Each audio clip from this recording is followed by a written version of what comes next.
I'm gonna let y'all in on a little secret.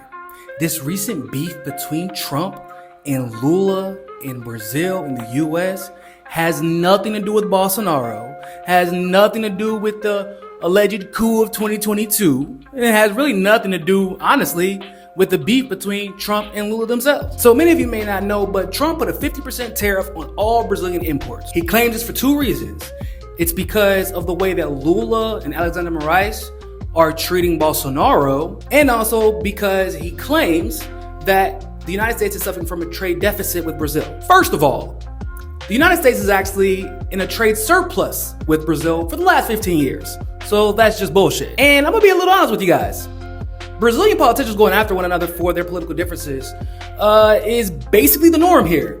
There's nothing to see, I hate to say it and be so blunt, but it's the reality. But Donald Trump is really good at making up whatever excuse he needs to justify whatever conflict he needs to start with any country when the US is about to suffer because of an economic policy that country is participating in. Enter China. A lot of people may have forgotten, but under the Trump administration, he put tariffs on agricultural imports from China in that trade war of 2018. You see, China never forgot, and they came in with a plan B.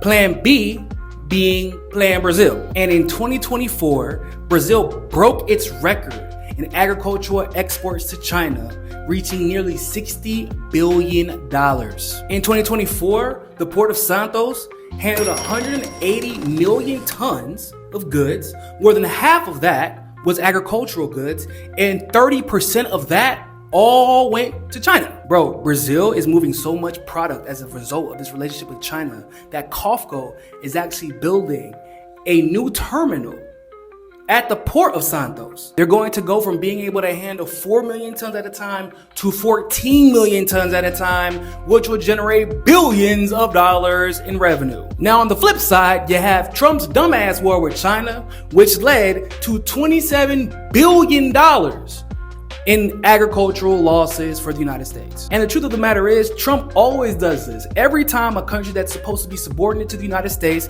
decides to take their economy into their own hands by making relationships with countries that the US doesn't necessarily get along with, he tries to overthrow them, put tariffs on them, sanction them, etc. People forget, when he couped Evo Morales in Bolivia, it was probably and most likely because Evo Morales was about to close a deal with China that was going to allow China to help them mine their lithium, as Bolivia is part of the lithium triangle. Even in Venezuela, as we speak, the US is ramping up military presence there.